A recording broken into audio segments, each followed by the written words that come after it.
ശബരിമല പോലുള്ള വിഷയങ്ങളായിക്കോട്ടെ, ഷംസീർ പറഞ്ഞ ഗണപതി മിത്ത് ആയിക്കോട്ടെ, ഇത്തരം വിഷയങ്ങളിലൊക്കെ തന്നെ ഞാൻ എൻ്റെ അഭിപ്രായങ്ങൾ പറഞ്ഞപ്പോൾ നമ്മൾ അവിടെയും സംഖ്യയായിട്ടുണ്ട്. ഒരു പാർട്ടി ഏതെന്ന് ചോദിച്ചാൽ അഭിമാനത്തോടെ പഴയ കോൺഗ്രസ് ആണെങ്കിൽ അഭിമാനത്തോടെ കോൺഗ്രസ് ആണെന്ന് പറയും. പക്ഷേ ഇന്ന് രാഷ്ട്രീയത്തിനകത്ത് മതത്തിൻ്റെ പ്രസരിപ്പ് കൂടിപ്പോയി. അപ്പോൾ ഇവർക്കെല്ലാവർക്കും ഈ മതത്തോടുള്ള സെറ്റിൽമെൻറ്റ് രാഷ്ട്രീയം വന്നു കഴിഞ്ഞു. രാഷ്ട്രീയം എന്ന് വെച്ചാൽ വളരെ ഒറ്റ ഉത്തരവാദമാണ്. ഒരു സ്ട്രോങ് കമ്മ്യൂണിസ്റ്റ് വിരുദ്ധൻ അല്ലെങ്കിൽ ഒരു സ്ട്രോങ് പിണറായി വിരുദ്ധൻ എന്നൊക്കെ വേണമെങ്കിൽ പറയാം. പ്രതിപക്ഷം മുഖ്യമന്ത്രി വിനോദ വ്യത്യാസം രണ്ടുപേരും ഒരേ ലൈൻ. അപ്പോൾ ഞാൻ തന്നെ പറഞ്ഞു ഇതിനെക്കാട്ടി എനിക്ക് പിന്നെ പിണറായി വിജയൻ തന്നെ ഭരിക്കുന്നതാണ്. സത്യത്തിൽ ചേട്ടാ ഞാൻ ഭയങ്കര കമ്മ്യൂണിസ്റ്റുകാരനാണ്. നമ്മുടെ സ്വഭാവം മൊത്തം ഒരു കമ്മ്യൂണിസ്റ്റുകാരുടെ സ്വഭാവമാണ്. പക്കാ റിബൽ വിപ്ലവമാണ് മനസ്സിൽ. ഭയങ്കര ഹാർഡ് കോർ കമ്മ്യൂണിസ്റ്റുകാരാണ്. പക്ഷേ അൾട്ടിമേറ്റ്ലി ഇവരുടെ ആരും ജീവിതത്തിൽ ഒരു മെച്ചം ഉണ്ടാകുന്നില്ല. ഈ പാർട്ടി മെച്ചം ഉണ്ടാക്കാൻ സമ്മതിക്കത്തുമില്ല. അവർക്ക് പാവങ്ങൾ വേണം. ഓരോ തെരഞ്ഞെടുപ്പിലും വന്നിട്ട് ഇന്ന് കക്കൂസ് ഉണ്ടാക്കിത്തരാം, ഇന്ന് കുളിമുറി ഉണ്ടാക്കിത്തരാം എന്ന് പറഞ്ഞ് പറ്റിച്ച് എന്തെങ്കിലുമൊക്കെ ഗിമ്മിക്കുകൾ കാണിച്ച് ഈ പാവങ്ങളുടെ വോട്ട് മേടിച്ചുകൊണ്ടിരിക്കുകയാണ്.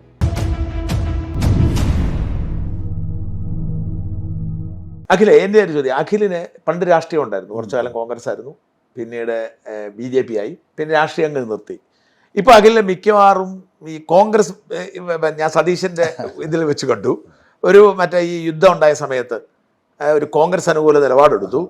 അപ്പം ആദ്യത്തെ എൻ്റെ ചോദ്യം, ആ യുദ്ധത്തിലേക്ക് വരാം, അതിലേക്ക് ആദ്യത്തെ എൻ്റെ ചോദ്യം, യഥാർത്ഥത്തിൽ ഇപ്പോൾ രാഷ്ട്രീയം ഉണ്ടോ? ഏത് പാർട്ടിയോടൊപ്പം? കോൺഗ്രസ് അതിൻ്റെ ഇടയ്ക്ക് അഖിൽ കൊട്ടാരക്കര മത്സരിക്കാൻ പോകുന്നു കേട്ടു. യഥാർത്ഥത്തിൽ എന്താണ് അഖിൽ? അതെ ഷാൻ ചേട്ടാ, അൾട്ടിമേറ്റ്ലി ചില കാര്യങ്ങൾ നമ്മൾ തമ്മിൽ ചില സാമ്യതകളുണ്ട്. അതായത് ഞാനൊരു ഭയങ്കര ദേശീയ ബോധമുള്ള ഒരാളാണ്. അൾട്ടിമേറ്റ്ലി ഒരു രാജ്യസ്നേഹി, ഒരു ഭാരതീയനാണ്. ഒരു ഭാരതീയൻ്റെ എല്ലാ അഹങ്കാരങ്ങളും, സംസ്കാരത്തിൽ അഭിമാനിക്കുക, ഇതെല്ലാം നമ്മളുടെ ഉള്ളിലുണ്ട്. അപ്പം ഇതിന് കോട്ടം തട്ടുന്ന എന്ത് കാര്യങ്ങൾ എവിടെ കണ്ടാലും ഞാൻ പ്രതികരിച്ചിട്ടുണ്ട്. അപ്പോൾ ഓട്ടോമാറ്റിക്കലി നമ്മൾ സംഖ്യയാവുമല്ലോ. അതെ, ഞാൻ ഭയങ്കര അമ്പലത്തിലൊന്നും പോകുന്ന ആളൊന്നുമല്ല. പക്ഷേ ശബരിമല പോലുള്ള വിഷയങ്ങളായിക്കോട്ടെ, ഷംസീർ പറഞ്ഞ ഗണപതി മിത്ത് ആയിക്കോട്ടെ, ഇത്തരം വിഷയങ്ങളിലൊക്കെ തന്നെ ഞാൻ എൻ്റെ അഭിപ്രായങ്ങൾ പറഞ്ഞപ്പോൾ നമ്മൾ അവിടെയും സംഖ്യയായിട്ടുണ്ട്. എന്തുകൊണ്ട് ഇവിടെ സംഖ്യ ആകുന്നു എന്ന് ചോദിച്ചാൽ പ്രധാനപ്പെട്ട കാര്യം, ഇതൊക്കെ BJP ആയിരിക്കും ഇത്തരം വിഷയങ്ങൾ ഏറ്റവും കൂടുതൽ ഉയർത്തിപ്പിടിക്കുന്നത്. രാജ്യസ്നേഹം അല്ലെങ്കിൽ ദേശീയബോധം, സംസ്കാരബോധം. പക്ഷേ ഞാൻ അവരിൽ BJPയുടെ രാഷ്ട്രീയത്തോടല്ല നമ്മൾ ചേർന്ന് നിൽക്കുന്നത്. BJP ഉയർത്തിപ്പിടിക്കുന്ന ഇത്തരം ശരികളോട് ഞാൻ ചേർന്ന് നിന്ന് സംസാരിക്കും. ഇപ്പോൾ പൗരത്വ വിഷയം പ്രശ്നം വന്നു, ഞാൻ പൗരത്വ വിഷയത്തിന് BJPക്ക് അനുകൂലമായ നിലപാടെടുത്ത. കാരണം എനിക്കറിയാം, ഞാനത് വിഷയം പഠിച്ച് മനസ്സിലാക്കിയെടുത്തോളം ഈ രാജ്യത്തെ ഒരു മുസ്ലിമിനെ ദോഷകരമായി ബാധിക്കത്തില്ല. ദോഷകരമായി ബാധിച്ചാൽ 100% അവർക്ക് അനുകൂലമായിട്ട് ദോഷകരമല്ല. അത് നമ്മൾ അവരെ പറഞ്ഞ് മനസ്സിലാക്കുകയാണ് വേണ്ടത്. ഇതിനെ മുതലെടുക്കുന്നവരോട് നമ്മൾ പറയണം, ദയവ് ഇത് തമ്മിലടിക്കുന്നത് പ്രശ്നമില്ല. ഇപ്പം വർഷം 6 കഴിഞ്ഞു, ആരും പുറത്തായിട്ടില്ല, നാളെയും ആരും പുറത്താകും. പക്ഷേ നമ്മൾ ഇങ്ങനെ ഇത്തരം വിഷയങ്ങൾ എടുക്കുമ്പോൾ നമ്മൾ സംഖ്യയാവുന്നു. പക്ഷേ രാഷ്ട്രീയം ഇപ്പം ഈ ദേശീയബോധം ഉള്ളതും സംസ്കാരബോധമൊക്കെ ഉണ്ടായിരുന്നൊരു രാഷ്ട്രീയ പാർട്ടിയും ഇച്ചിരി ജനാധിപത്യ ബോധവും അഭിപ്രായ സ്വാതന്ത്ര്യവും ഒക്കെ ഉള്ളൊരു പാർട്ടിയായിരുന്നു കോൺഗ്രസ്. പിന്നെ ഈ രാജ്യത്ത് ഇത്രയും ദുർബലപ്പെട്ടു പോയി. നമ്മൾ എപ്പോഴും നമ്മളെ പോലത്തെ ഒരു ശബ്ദം പ്രതിപക്ഷത്തിനൊപ്പമല്ലേ നിൽക്കേണ്ടത്. ഷാൻചേട്ടൻ പലപ്പോഴും പ്രതിപക്ഷത്തിനുണ്ട്. നിങ്ങൾ സംസാരിക്കുന്ന പ്രതിപക്ഷ സ്വരമായിട്ടാണ്, അല്ലാതെ അധികാരത്തിൻ്റെ അംഗീകാരം സൂചിപ്പിച്ചാൽ ജീവിക്കാൻ ഏറ്റവും അടിപൊളിയായിരുന്നു. ഞാനും അങ്ങനെ ചിന്തിച്ചത്. ഇവിടെ കോൺഗ്രസ് പാർട്ടി നശിച്ചുകൊണ്ടിരിക്കുകയാണ്. കോൺഗ്രസ്സിന് ഇപ്പുറത്ത് നിന്ന് സോഷ്യൽ മീഡിയയിൽ നിന്ന് ആരെങ്കിലും നമ്മുടെ ശബ്ദം കേൾക്കുന്നെങ്കിൽ ആ പാർട്ടിക്ക് വേണ്ടി, ആ പാർട്ടിയുടെ എല്ലാ കാര്യങ്ങളെയും ഒന്നുമല്ല കേട്ടോ, അവരുടെ നമ്മൾക്ക് ശക്തമായി എതിർക്കേണ്ട പല വിഷയങ്ങളുണ്ട്. അതിനെ എതിർത്തുകൊണ്ട് തന്നെ എന്നാൽ ഈ രാഷ്ട്രീയ പ്രസ്ഥാനം തിരിച്ചു വരത്തക്ക രീതിയിൽ എനിക്ക് എന്ത് ചെയ്യാൻ പറ്റുമെന്ന രീതിയിലുള്ള ശബ്ദങ്ങൾ ഉയർത്തുന്നതോടൊപ്പം തന്നെ ഇപ്പുറത്ത് ദേശീയബോധം തന്നെയാണ് എല്ലാ കാലത്തും ഞാൻ ഉയർത്തിപ്പിടിച്ചിട്ടുള്ളത്. അതുകൊണ്ട് ഇപ്പം ഒരു പാർട്ടി ഏതെന്ന് ചോദിച്ചാൽ അഭിമാനത്തോടെ പഴയ കോൺഗ്രസ് ആണെങ്കിൽ അഭിമാനത്തോടെ കോൺഗ്രസ് ആണെന്ന് പറയും. ഇന്ദിരാഗാന്ധിയുടെ കോൺഗ്രസ് ആ കാലത്തെ കോൺഗ്രസ് ആണെന്നുണ്ടെങ്കിൽ ഇതിനകത്ത് എല്ലാം വരും. പശുവിനെ കിടാവിനെയും ചിഹ്നത്തിൽ വെച്ച് മത്സരിച്ച് ഇന്ദിരാഗാന്ധിക്ക് പശുവിനോടും വിരോധമില്ല. പക്ഷേ ഇന്ന് രാഷ്ട്രീയത്തിനകത്ത് മതത്തിൻ്റെ പ്രസരിപ്പ് കൂടിപ്പോയി. അപ്പോൾ ഇവർക്കെല്ലാവർക്കും ഈ മതത്തോടുള്ള സെറ്റിൽമെൻറ്റ് രാഷ്ട്രീയം വന്നു കഴിഞ്ഞു. പലരും അഭിപ്രായം പറയാൻ ഭയന്നു വായിക്കുന്നു. ഇപ്പം ഞാൻ എപ്പോഴും പറയും, ഇപ്പം നമ്മളെ മതത്തെ വിമർശിക്കേണ്ടത് നമ്മളായിരിക്കണം. ഷാൻചേട്ടൻ ഏറ്റവും നല്ലത് ക്രിസ്ത്യൻ മതത്തെ ഷാൻചേട്ടൻ ഏറ്റവും കൂടുതൽ വിമർശിക്കാറുണ്ട്. നിങ്ങൾ വിമർശിക്കുമ്പോഴേ അതിന് ഭംഗി കൂടത്തുള്ളൂ. ഞാൻ ഹിന്ദു മതത്തിൻ്റെ തെറ്റുകളെ ഞാൻ വിമർശിക്കുമ്പോഴേ ഭംഗി കൂടും. ഞാൻ എപ്പോഴും പറയും, അപ്പോഴാണ് ഇതിന് ഭംഗി കൂടുന്നത്. അല്ലെങ്കിൽ വരുന്നൊരു അപകടം പെട്ടെന്ന് വർഗീയവാദിയായിരിക്കും. ഇത് രാഷ്ട്രീയം എന്ന് പറയുന്നത് രാഷ്ട്രത്തിനൊപ്പം നിൽക്കുക, ശബ്ദിക്കാൻ കഴിയാത്ത ജനത്തിന് വേണ്ടിയിട്ട് നമ്മളാൽ കഴിയാവുന്ന ശബ്ദം ഉയർത്തുക, ഇതൊക്കെയാണ് രാഷ്ട്രീയം. നിലവിൽ അങ്ങനെ ഒരു രാഷ്ട്രീയ പാർട്ടിയുടെ ഭാഗമായിട്ടില്ല. ഇനി ആവാൻ ഉദ്ദേശം ഉണ്ടെന്ന് വെച്ചാൽ ഇപ്പോഴും കൺഫ്യൂഷനിലാണ്, വേണോ വേണ്ടയോ എന്നുള്ള കൺഫ്യൂഷനിൽ മാത്രം നിൽക്കുകയാണ്. അതാണ് രാഷ്ട്രീയം. ഈ സതീശൻ്റെ പരിപാടി വെച്ച് ഞാൻ കണ്ടല്ലോ നിങ്ങൾ. അല്ല, അത് ഞാൻ കോൺഗ്രസിൻ്റെ നേതാക്കന്മാരോട് വ്യക്തിപരമായിട്ട് കുറച്ച് അടുപ്പമുണ്ട്. ഞാനിത് പറയുമ്പം ഞാൻ VD സതീശൻ എന്ന് പറയുന്ന വ്യക്തി വളരെ മോശമായി സംസാരിച്ചൊരു സംഭവം ഉണ്ടായിട്ടുണ്ട്. കാരണം ഒന്ന്, എനിക്ക് ഞാനൊരു ഭയങ്കര കമ്മ്യൂണിസ്റ്റ് വിരുദ്ധനാണ്. രാഷ്ട്രീയം എന്ന് വെച്ചാൽ വളരെ ഒറ്റ ഉത്തരവാദമാണ്. ഒരു സ്ട്രോങ് കമ്മ്യൂണിസ്റ്റ് വിരുദ്ധൻ അല്ലെങ്കിൽ ഒരു സ്ട്രോങ് പിണറായി വിരുദ്ധൻ എന്നൊക്കെ വേണമെങ്കിൽ പറയാം. സെയിം അതാണ് ഞാൻ പറഞ്ഞ ചില കാര്യങ്ങൾ നമ്മൾ തമ്മിൽ സമാനതയുള്ളത്. ഒരു സ്ട്രോങ് പിണറായി വിരുദ്ധൻ. ഞാൻ ഒരിക്കൽ ജർമ്മനിയിൽ നിന്ന് ഇങ്ങനെ തിരിച്ചു വരുമ്പോൾ ഇവിടെ ദുബായിൽ വെച്ചിട്ട് ഇദ്ദേഹം VD സതീശൻ ഫ്ലൈറ്റിൽ എൻ്റെ കൂടെ വരാണ്. അപ്പം ഇത് കണക്ഷൻ ഫ്ലൈറ്റ് ആയതുകൊണ്ട് തന്നെ US നിന്നുള്ള ആൾക്കാരുമുണ്ട്, UK എന്നുള്ള ആൾക്കാരുമുണ്ട്, ജർമ്മനിയിൽ നിന്നുള്ള ആൾക്കാരുമുണ്ട്, ദുബായിൽ നിന്നുള്ള കണക്ഷനാണ്. ഞാൻ ഇദ്ദേഹത്തെ കണ്ടിട്ട് ഇദ്ദേഹം ഒരൊറ്റ മനുഷ്യരോട് പോലും മിണ്ടാതെ ഒരു പുസ്തകം വായിച്ചിട്ട് സൈഡിൽ ഇങ്ങനെ ഇരിക്കുന്നു. പലരും എന്നോട് വന്ന് സംസാരിച്ചപ്പോൾ ഞാൻ എല്ലാവരുടെ ഇങ്ങനെ കാര്യം ഇപ്പോൾ ഞാൻ ചോദിക്കുന്നുണ്ട് US തെരഞ്ഞെടുപ്പിനെ കുറിച്ച് ചോദിക്കുന്നുണ്ട്, UK നമ്മളിവിടുത്തുള്ള പ്രശ്നങ്ങളെക്കുറിച്ച് ചോദിക്കും. അപ്പോൾ നമ്മളെല്ലായിടത്തും ചോദിച്ച കാര്യങ്ങളൊക്കെ അപ്പോഴാണല്ലോ കാര്യങ്ങൾ പഠിക്കാൻ പറ്റും. ഞാനങ്ങനെ എന്നെ കാണുന്നവരെല്ലാം വർത്താൻ പറഞ്ഞു. അപ്പോഴല്ലേ നമുക്ക് പുതിയ ഒരുപാട് കാര്യങ്ങൾ നമുക്ക് അറിയാൻ പറ്റുമല്ലോ. ഞാൻ വിചാരിച്ചു ഒരു പ്രതിപക്ഷ നേതാവ് ഇദ്ദേഹം ഈ പുസ്തകം കൊണ്ടൊരു സൈഡിൽ പോയിരുന്നു കഴിഞ്ഞാൽ ആ ആറ്റിറ്റ്യൂഡ് ഇതെന്താ മമ്മൂട്ടിയോ നമുക്ക് തന്നെ തോന്നുകയാണ്. അങ്ങനെ ഞാൻ ഒരിക്കലും ഏതൊരു ഇൻ്റർവ്യൂവിൽ ഇദ്ദേഹത്തെ വളരെ മോശമായിട്ട് സംസാരിച്ചു. പക്ഷേ അദ്ദേഹം അത് കേട്ടു, അദ്ദേഹം അത് ഉൾക്കൊണ്ടു എന്നാണ് അദ്ദേഹത്തിൻ്റെ കൂടെയുള്ളവർ എന്നോട് പറഞ്ഞത്. കാര്യം അദ്ദേഹം ഭയങ്കരമായൊരു അക്കാഡമിക്കൽ പൊളിറ്റീഷ്യനാണ്. ഫുള്ള് പുസ്തകങ്ങളിൽ നിന്ന് കാര്യങ്ങൾ പഠിച്ച് അങ്ങനെ പോകുന്ന ഒരാളാണ്. ജനങ്ങൾക്കിടയിൽ ഇങ്ങനെ പറവൂരിൽ ഭയങ്കര സജീവമാണെന്നുണ്ടെങ്കിലും ഒരു പൊതു ഇങ്ങനെ വരുമ്പോഴത്തേക്ക് ഉമ്മൻചാണ്ടിയുടെ ഒരു രാഷ്ട്രീയ സ്വഭാവം പുള്ളിക്കില്ല. അത് അവർക്കും അറിയാം. പക്ഷേ അത് വേണമല്ലോ. നമ്മളൊരു വിമർശനമായിട്ട് ഉന്നയിച്ചതാണ്. അല്ലെങ്കിൽ പിന്നെ പിണറായി വിജയനും VD സതീശ് പ്രതിപക്ഷ മുഖ്യമന്ത്രി വിനോദ വ്യത്യാസം രണ്ടുപേരും ഒരേ ലൈൻ. അപ്പോൾ ഞാൻ തന്നെ പറഞ്ഞു ഇതിനെക്കാട്ടി എനിക്ക് പിന്നെ പിണറായി വിജയൻ തന്നെ ഭരിക്കുന്നതാണ്. അങ്ങനെ സംസാരിക്കുകയും അദ്ദേഹത്തിന് നമ്മളുടെ ആ വിമർശനങ്ങളെ പോസിറ്റീവായിട്ട് ഉൾക്കൊള്ളുകയും ചെയ്തു. അപ്പോൾ എനിക്ക് പിന്നീട് പുള്ളിയോട് എനിക്ക് വലിയ ബഹുമാനം തോന്നി. പ്രത്യേകിച്ച് ഇപ്പോഴത്തെ നിലമ്പൂർ തിരഞ്ഞെടുപ്പ് വന്നപ്പോഴത്തേക്ക് ബഹുമാനം കുറച്ചുകൂടെ വർദ്ധിച്ചു. സ്റ്റാൻഡ് എടുത്തു, ഒരു നിലപാടെടുത്തു, ശരി തെറ്റുകളെല്ലാം മാറ്റി വെച്ച് ഒരു നശിക്കുന്നെങ്കിൽ നശിക്കട്ടെ, മുന്നോട്ട് പോകുന്നതിൽ മുന്നോട്ട് പോട്ടെ. പക്ഷേ വ്യക്തിത്വം ഉണ്ടായി, ആത്മാഭിമാനം ഉണ്ടായി. അതിൽ VD സതീശനോട് നമുക്ക് റെസ്പെക്റ്റ് ഉണ്ട്. അതുകൊണ്ട് അദ്ദേഹം വിളിക്കുന്ന 1-2 പരിപാടികൾക്കെല്ലാം ഞാൻ പോയി. മാത്യു കുഴൽനാടൻ, ചാണ്ടി ഉമ്മൻ, രമേശ് ചെന്നിത്തല. പേഴ്സണലി കുറച്ചുകൂടെ അടുപ്പവും എനിക്ക് കുറച്ചുകൂടി ഇഷ്ടവും രമേശ് ചെന്നിത്തലയോടായിരുന്നു. പഴയ ഐ ഗ്രൂപ്പിൻ്റെ അല്ല, അത് മാത്രമല്ല ഒരു അഴിമതിയും നാളിതുവരെ കോൺഗ്രസിൽ നിന്നിട്ട് കേൾപ്പിക്കാത്ത ഒരാൾ. സരിത സോളാർ വിഷയം വന്ന സമയത്ത് ഇത്രയും ആരോപണം സകല ആൾക്കാർ കേട്ടപ്പോഴും KPC പ്രസിഡൻ്റായിട്ട് 8 വർഷം ഇരുന്നു, യൂത്ത് കോൺഗ്രസിൻ്റെ ദേശീയ പ്രസിഡൻ്റായിട്ട്, കോൺഗ്രസ് അധികാരമുള്ള കാലത്തിരുന്നു, NSUവിൻ്റെ പ്രസിഡൻ്റായിട്ടിരുന്നു, ഇവിടെ അധികാരമുള്ളപ്പോൾ ആഭ്യന്തരമന്ത്രിയായിട്ടിരുന്നു. ഇത്രയും നാളിരുന്നിട്ടും പുള്ളിക്കെതിരെ ആരും അയാളൊരു കള്ളനാണെന്ന് പറഞ്ഞുകൊണ്ട് വരുന്ന അപ്പം അതൊരു വ്യക്തിത്വം. പിന്നെ ഒരു രാഷ്ട്രീയത്തിലുള്ള വലിയ ചതിയൊന്നും പുള്ളിക്ക് അറിയത്തില്ല, ഉടായ്പകളും വലുതായിട്ട് അറിയത്തില്ല. കുറേ ശുദ്ധനാണ്. വ്യക്തിപരമായിട്ട് പരിചയപ്പെടുമ്പോഴും ആ ശുദ്ധത നമുക്ക് ഭയങ്കര വ്യക്തമാകും. നമുക്ക് രാഷ്ട്രീയക്കാരൊന്നും നേരിട്ട് അറിയാതെ മനസ്സിലാക്കാൻ പറ്റത്തില്ല. അല്ല, ഞാൻ പറഞ്ഞത് വെളിയിൽ നിന്ന് കാണുമ്പോൾ വളരെ പേഴ്സണലി നിൽക്കുമ്പോൾ നമുക്ക് പലതും വ്യക്തി. ഇപ്പോൾ 89 നിയമസഭയിൽ പുള്ളി പ്രസംഗിച്ചു ബ്ലേഡ് മാഫിയകളെ നിയന്ത്രിക്കണം. പിന്നീട് അധികാരത്തിലെത്തിയപ്പം ഓപ്പറേഷൻ കുബേര എന്ന് പറഞ്ഞിട്ട് കൊണ്ടുവന്നു. അപ്പം കാഴ്ചപ്പാടും ഉണ്ടെന്ന് തോന്നി. അപ്പോൾ അതിൽ കുറച്ചും കൂടെ ഞാൻ പറഞ്ഞ വ്യക്തിത്വം നമ്മൾ അങ്ങനെ നിന്നു. പിന്നെ പക്ഷേ അതേസമയം തന്നെ സുരേഷ് ഗോപി ജയിക്കുമെന്ന് പറഞ്ഞപ്പോൾ ഞാൻ സംഖ്യയായി. പല ഘട്ടങ്ങളിലും ഞാൻ എല്ലായ്പ്പോഴും ഇപ്പോൾ ശ്രീകണ്ഠനാഥ് സാറിൻ്റെ അടുത്ത് പോയപ്പോൾ ഞാൻ പറഞ്ഞ ഒരു ഡയലോഗ് ഉണ്ടായിരുന്നു. ഞാൻ എതിർക്കുന്നതും അനുകൂലിക്കുന്നതും വിഷയങ്ങളെയാണ്. ആണെന്നോ പെണ്ണെന്നോ ജാതിയോ മതമോ നോക്കിയിട്ടല്ല. അനുകൂലിക്കുന്നതും എതിർക്കുന്നതും പെണ്ണുങ്ങളെയാണ്. എല്ലാ പെണ്ണുങ്ങളെയും നമുക്ക് അനുകൂലിക്കാൻ പറ്റൂ. രാജീവ് ഗാന്ധിയെ കൊന്ന തനു പെണ്ണല്ലേ? കുടുംബത്തിലുള്ള ആൾക്ക് 6 പേരും ചുട്ടുവന്ന ജോളി പെണ്ണല്ലേ? അപ്പം സ്ത്രീകളെ അനുകൂലിക്കണം. സ്ത്രീകളെ തപ്പിട്ട് ഈ ജയിലിൽ കിടക്കുന്ന ക്രിമിനൽസ് ആയിട്ടുള്ള സ്ത്രീകളെയൊക്കെ നമുക്ക് അനുകൂലിക്കാൻ പറ്റും. അപ്പോൾ അനുകൂലിക്കുന്നതും എതിർക്കുന്നതും എന്നും വിഷയങ്ങളെ ആയിരിക്കും, വ്യക്തികളെ അല്ല, മതത്തെ അല്ല, ജാതിയെ അല്ല. അതിൽ പക്ഷേ ഓരോരുത്തരും കാലഘട്ടത്തിനനുസരിച്ച് നമുക്ക് ഓരോ പട്ടം പതിച്ചു തരിക, അത്രയേ ഉള്ളൂ. അല്ല, ഈ സതീശൻ പറഞ്ഞതിൽ എനിക്ക് ചില കാര്യങ്ങൾ സതീശന് അഭിപ്രായ വ്യത്യാസം ഉണ്ടായിരുന്നു. നല്ല പാർലമെന്റേറിയനാണ്, പക്ഷെ സതീശൻ ജനകീയ വിഷയങ്ങളിലേക്ക് ഇടപെടുന്നില്ല എന്നൊരു പരാതി വളരെ ശക്തമായിട്ടുണ്ടായിരുന്നു. ഞാൻ വിമർശിച്ചിട്ടുണ്ട്. സതീശനോട് ചെറിയ പിണക്കമായിരുന്നു, നല്ല സ്നേഹമായിരുന്നു ആദ്യം. പക്ഷേ ഈ നിലമ്പൂരിലെ സതീശൻ്റെ സ്റ്റാൻഡുണ്ട്, കോൾമേർ കൊണ്ടുപോയി. ഞാൻ സതീശനെ വിളിച്ചിട്ട് പറഞ്ഞു, ഈ നിങ്ങളോടുള്ള എൻ്റെ അഭിപ്രായ വ്യത്യാസം എല്ലാം തീർന്നിരിക്കുന്നു, നിങ്ങൾ എൻ്റെ ഹീറോയാന്ന് പറഞ്ഞു. ഒരു കാര്യം കൂടെ പറയാം, ഇതൊരു പൊളിറ്റിക്കൽ റിസ്കി ഡിസിഷൻ. ഞാൻ ഈ അൻവറിനെതിരെ ഫൈറ്റ് ചെയ്യുന്ന ഒരാളാണ് ദീർഘകാലം. അത് എന്നെ വേട്ടയാടാൻ ശ്രമിച്ചുകൊണ്ടല്ല. നിരവധി പിണറായിയെ ഞാൻ ഫൈറ്റ് ചെയ്യുന്നുണ്ടല്ലോ. പിണറായിയെ വെയിറ്റ് ചെയ്യാനുള്ള പ്രധാന കാരണം അൻവറിനെ പോലുള്ളവരെ കൊണ്ടു നടക്കുന്നുള്ളതായിരുന്നു. അൻവർ പിണറായിസത്തിന്റെ ഒരു സൃഷ്ടിയാണ്. ഇത്തരം ഒരുപാട് സൃഷ്ടികളുണ്ട്. അപ്പോൾ അവൻ പ്രതീക്ഷിച്ചത്രയും കിട്ടാതെ വന്നപ്പോൾ അവന് മന്ത്രിയാവണമായിരുന്നു, അവൻ്റെ ആഗ്രഹമായിരുന്നു. മന്ത്രിസ്ഥാനം കിട്ടാതെ വന്നപ്പോൾ അവൻ പിണറായി ചീത്ത വിളിച്ച് താഴോട്ടിറങ്ങി. എന്നിട്ട് അവൻ പിണറായിയെ തെറി വിളിക്കുന്നത്. പക്ഷെ അടിസ്ഥാനപരം എന്നിട്ട് ഞാൻ എന്തെല്ലാമാണോ പിണറായിയെ കുറിച്ച് പറഞ്ഞുകൊണ്ടിരുന്നത്, ഈ പിണറായിസം അടക്കമുള്ള മുഴുവൻ അവനെടുത്ത് ഉപയോഗിക്കുക, കൂട്ടത്തെ എന്നെ കൂടെ തെറി വിളിക്കും. എന്നിട്ട് ഇവൻ കള്ളന്റെ രാജാവാണെന്നുള്ളതിൻ്റെ എവിഡൻസ് എൻ്റെ ധാരാളം ഉണ്ട്. പലരും വഴി എന്നോട് സന്ധിക്ക് ശ്രമിച്ചു. അത് നടക്കാൻ വന്നപ്പോൾ ഇന്നലെ വീണ്ടും എനിക്കിതിന് പത്രസമ്മേളനം നടത്തി. കാരണം ഞാൻ ഇവന്, കാരണം ഇവൻ ഇനി കേരളത്തിലെ രാഷ്ട്രീയത്തിലെ ഇതുപോലെ കള്ളം 10 മിനിറ്റ് വിടുമ്പോൾ പറയാൻ ഉറപ്പില്ലാത്തൊരു നേതാവ് പലരും പറയുന്നത് കേട്ടിട്ടുണ്ടെങ്കിലും കേരളത്തിലെ ജനങ്ങൾ എങ്ങനെ ഇവരെയൊക്കെ തിരഞ്ഞെടുക്കുന്നുള്ളതാണ്. അപ്പൊ ഇതുകൊണ്ടൊരു അന്ത്യമാവാം പിണറായിയോടാണ് എത്ര വിരോധം. ഈ ചന്ദ്രശേഖരൻ വധത്തിന് ശേഷമാണ് എനിക്ക് ആ വിരോധം ഭയങ്കരമായിട്ട് കൂടിയത്. കാര്യം ഒരു റിയൽ കമ്മ്യൂണിസ്റ്റ് ആയിരുന്നു ചന്ദ്രശേഖരൻ എന്ന് ഞാൻ അദ്ദേഹവുമായി ബന്ധപ്പെട്ട പുസ്തകങ്ങളും ആ നാട്ടിൽ നിന്ന് നമ്മൾ അറിഞ്ഞിട്ടുണ്ട്. അപ്പം ഇപ്പുറത്ത് കോർപ്പറേറ്റ് മുതലാളിത്തത്തിനോട് ചേർന്ന് നിൽക്കുന്ന ചൈനീസ് കമ്മ്യൂണിസത്തെ ഉയർത്തിപ്പിടിച്ചുകൊണ്ട് മാനവീയത പറയുന്ന കള്ളത്തരം. എനിക്ക് പിന്നെ ഈ ഒരാളെ പറഞ്ഞു പറ്റിക്കുന്ന പരിപാടിയോട് തീരെ താല്പര്യം. പിന്നെ ധാർഷ്ട്യം, അത് ഞാൻ ഉമ്മൻചാണ്ടി സാറിനെ എങ്ങനെ ഇഷ്ടപ്പെട്ടിരുന്നുണ്ട്. ജനങ്ങൾക്കിടയിൽ ഭയങ്കര സജീവമായിരുന്നു അദ്ദേഹം. അടുപ്പമുണ്ടായിരുന്നു. അതെ. പിന്നെ ഞാൻ പലപ്പോഴും വീട്ടിൽ പോവുകയും കാണുകയൊക്കെ ചെയ്യായിരുന്നു. ഞാൻ ഇല്ല അടികിട്ടി കഴിഞ്ഞ് ഫോൺ വിളിച്ചല്ലോ, പിന്നെ എൻ്റെ പരിപാടി പിന്നെ കൂടെ ക്ലിപ്പ് ഹൗസിൽ പോവുക, ആരുടെയെങ്കിലും എന്തെങ്കിലും പ്രശ്നം പറഞ്ഞുകൊണ്ടൊക്കെ പോകും, ചുമ്മാ കണ്ടുകൊണ്ടിരിക്കുക, പുള്ളി അവിടെ ഇടപെടുന്ന ഡീലൊക്കെ കാണാം. അങ്ങനെ ഞാൻ മിക്ക ദിവസങ്ങളിലും പോകുമായിരുന്നു. പിണറായി അപ്പോൾ ഇദ്ദേഹത്തോട് ഇദ്ദേഹത്തിൻ്റെ ഈ ധാർഷ്ട്യവും ഈ പറയുന്ന കമ്മ്യൂണിസ്റ്റ് പാർട്ടിക്ക് ഒരു ഉൾപ്പാട്ട് ജനാധിപത്യ ബോധമൊക്കെ ഉണ്ടായിരുന്നു ഒരു കാലഘട്ടത്തിൽ. പിന്നീട് പതിയെ ഇതൊക്കെ ഇല്ലാതായിട്ട് ഈ ഏകാധിപത്യം, ഫാസിസം, ലോകത്ത് ഈ സ്റ്റാലിനും ഗോർബച്ചേവും ഒക്കെ നടപ്പിലാക്കി ക്രുഷ്ചേവിൻ്റെയൊക്കെ ആ ഒരു മൈൻഡ് സെറ്റിലേക്ക് ഈ പാർട്ടിയെ കൊണ്ടുവന്ന് കോർപ്പറേറ്റുകളുമായി ചേർന്ന് നടത്തുന്ന ഒരു സെറ്റിൽമെൻറ്റ് കണ്ടപ്പോൾ ഇവർ ചതിക്കുന്നത് യഥാർത്ഥ കമ്മ്യൂണിസ്റ്റുകാരല്ലേ. സത്യത്തിൽ ചേട്ടാ ഞാൻ ഭയങ്കര കമ്മ്യൂണിസ്റ്റുകാരനാണ്. നമ്മുടെ സ്വഭാവം മൊത്തം ഒരു കമ്മ്യൂണിസ്റ്റുകാരൻ്റെ സ്വഭാവമാണ്. പക്കാ റിബൽ വിപ്ലവമാണ് മനസ്സിൽ. പക്ഷേ ആ വിപ്ലവം അല്ല ഇപ്പുറത്ത്. അത് തിരിച്ചറിയാൻ ഇവിടുത്തെ ജനത്തിന് പറ്റുന്നില്ല. പിന്നെ ഞാൻ എപ്പോഴും പറയും, ഇപ്പം കൂട്ടത്തിൽ കണക്ട് ചെയ്തുകൊണ്ട് പറയുന്നൊരു സാധനമാണത്.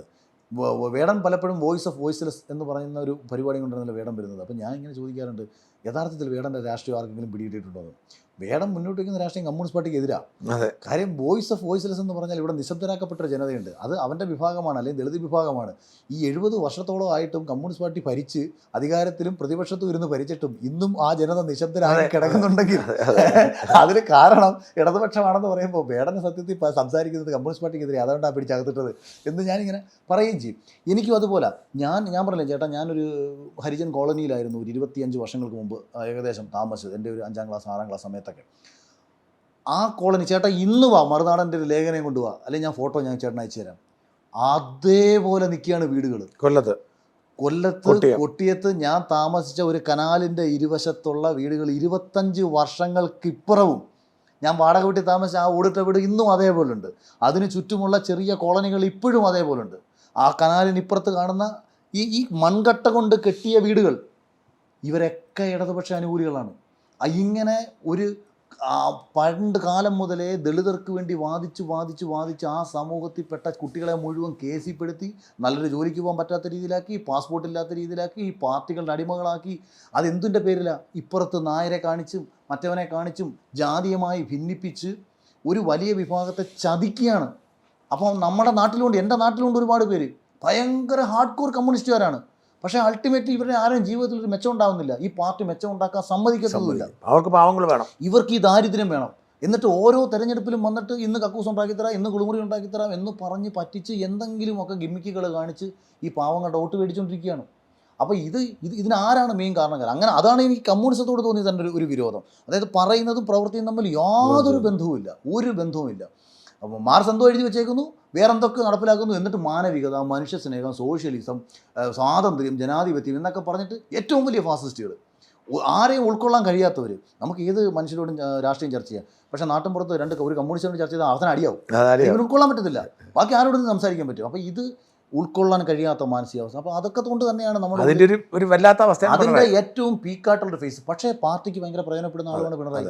കാര്യം പാർട്ടി നിലനിർത്തി പണം വേണം, പാർട്ടി നിലനിൽക്കണമെങ്കിൽ പണം വേണം. ഇന്നിപ്പോൾ കോൺഗ്രസിൻ്റെ ഇല്ലാത്ത സാധനം ഇതാണ്.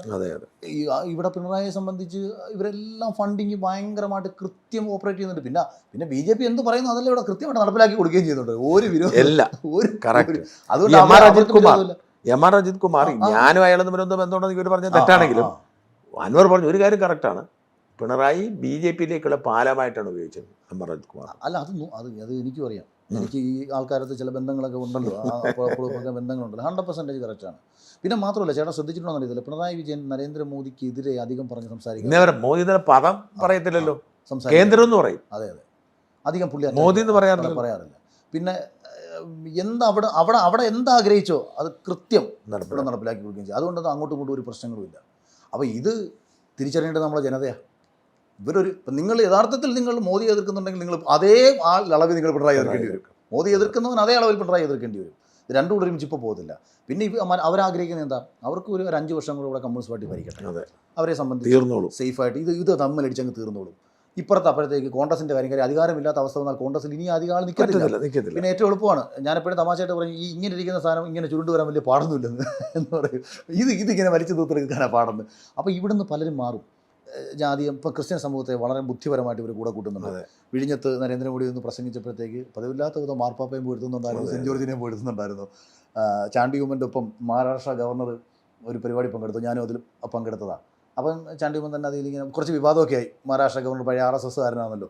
അപ്പം അദ്ദേഹം പറഞ്ഞു മഹാരാഷ്ട്ര ഗവർണറായിട്ടാണ് പങ്കെടുത്തത്. അപ്പം അദ്ദേഹം തന്നെ പറഞ്ഞു ഉമ്മൻചാണ്ടി സാറിൻ്റെ സ്മൃതി മണ്ഡപത്തിൽ അദ്ദേഹം വരാൻ ആവശ്യപ്പെട്ട് ചാണ്ടി ഉമ്മനെ വിളിച്ചു വന്നതാണെന്ന്. ഞാൻ ആലോചിച്ചു, മഹാരാഷ്ട്രയിലെ ഒരു ഗവർണർക്ക്, ഒരു മുൻ RSSകാരന് എന്തുവാണ്? അല്ല, ഇതെല്ലാം രഹസ്യ പ്ലാനിങ് ആണ്.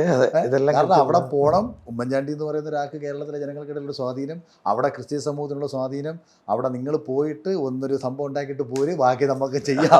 ഇതെല്ലാം വളരെ കൃത്യമായ പ്ലാനുകളുണ്ടെന്ന് നമുക്കും തോന്നുന്നുണ്ട്. കേക്ക് കൊടുക്കുന്നു വളരെ. അപ്പോൾ ഇപ്പം സത്യത്തിൽ ഇപ്പം ഞാൻ നമ്മുടെ അലക്സ് പുളിക്കൽ ഫാദറിൻ്റെ കൂടെ ഞാൻ കണ്ണൂർ ബിഷപ്പ് ഹൗസിൽ 2 ദിവസം താമസിച്ചിട്ടൊക്കെ ഉണ്ട്. അപ്പോൾ അങ്ങനെ കുറച്ച് പേരായിട്ട് അല്ലാതെയും പേഴ്സണലി അറിയാം. പലർക്കും ആ വിരോധം കുറഞ്ഞു തുടങ്ങി. വിരോധം ഇല്ല ഇപ്പം അതെ. അപ്പം BJPയോട് അവർക്ക് അടുക്കാൻ വലിയ ബുദ്ധിമുട്ടില്ല. പിന്നെ ഹിന്ദു നായർ വിഭാഗം വലിയൊരു ശതമാനവും പഴയ കോൺഗ്രസിൽ നിന്ന് മാറി അങ്ങോട്ട് പോയി കഴിയും. ഇനിയിപ്പം കുറച്ചെങ്കിലും കേസിൻ്റെ പേരിലും സഹകരണ ബാങ്കിൻ്റെ പേരിലുമാണ് കുറേ പേര് താഴെ തട്ടി പിടിച്ച് കിടക്കുന്നത്. അല്ലെങ്കിൽ പാർട്ടി മാറിക്കഴിഞ്ഞാൽ സഹകരണ ബാങ്കിൽ നിന്ന് ജപ്തി വരും. കമ്മ്യൂണിസ്റ്റ് പാർട്ടി കൃത്യമായിട്ട് അടിത്തറ ഉണ്ടാക്കിയിട്ടേക്കുന്നത് എവിടെയാണല്ലോ, സഹകരണ ബാങ്കിലൂടെ കെട്ടിയിട്ടേക്കുക പലരെയും. അതൊക്കെ മാറിക്കഴിഞ്ഞാൽ BJPക്ക് ഇവിടെ ലാൻഡ് ചെയ്യാനുള്ള സ്പേസ് ഉണ്ടാവും. അവരൊരു 90 മണ്ഡലത്തിൽ ഫോക്കസ് ചെയ്താൽ മതി. 50 മണ്ഡലം വേണ്ടെന്ന് വെച്ചാൽ മതി. ഈ 50 മണ്ഡലം കാര്യം നമ്മളെ അതിനുള്ള ബുദ്ധിയൊക്കെ ഉണ്ടെന്ന് തോന്നുന്നു ഈ പുതിയ പ്രസിഡന്റിന്. രാജീവേട്ടൻ വന്നതിന് ശേഷം ഞാനത് ആദ്യം ഒരു ഫേസ്ബുക്കിൽ ഒരു പോസ്റ്റ് ഇട്ടായിരുന്നു. രാജീവ് ചന്ദ്രശേഖർ സംസ്ഥാന പ്രസിഡന്റ് ആവുന്നതോടുകൂടി കോൺഗ്രസിൻ്റെ കല്ലറയിൽ അടിക്കാൻ പോകുന്ന അവസാന ആണിയായി അത് നമ്മളെപ്പോഴും വിമർശനാത്മകമായിട്ടായിരിക്കും എഴുതുന്നത്.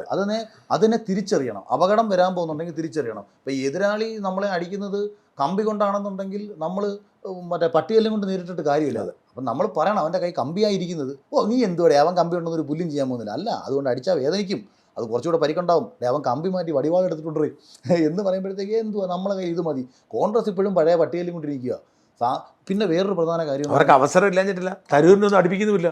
പിന്നെ ഞാൻ ഇപ്പോൾ തരൂരിനെ പോലെ ഒരാളെ നിങ്ങളൊന്ന് മുൻ ഫ്രണ്ടിൽ നിർത്തി ഒന്ന് തിരഞ്ഞെടുപ്പിന് ഇപ്പോൾ CM ആയിട്ട് ശശി തരൂരിനെ പോലെ ഒരാൾ വന്നാൽ കേരള കമ്മ്യൂണിസ്റ്റ് പാർട്ടിയിൽ നിന്നും BJP തൊട്ട് ഇപ്പുറത്തോട്ട് വരും. കാര്യം അദ്ദേഹത്തെ ആ രീതി ഇഷ്ടപ്പെടുന്ന ഒരു വിഭാഗമുണ്ട്. പക്ഷെ ഇവർ ചെയ്യില്ല.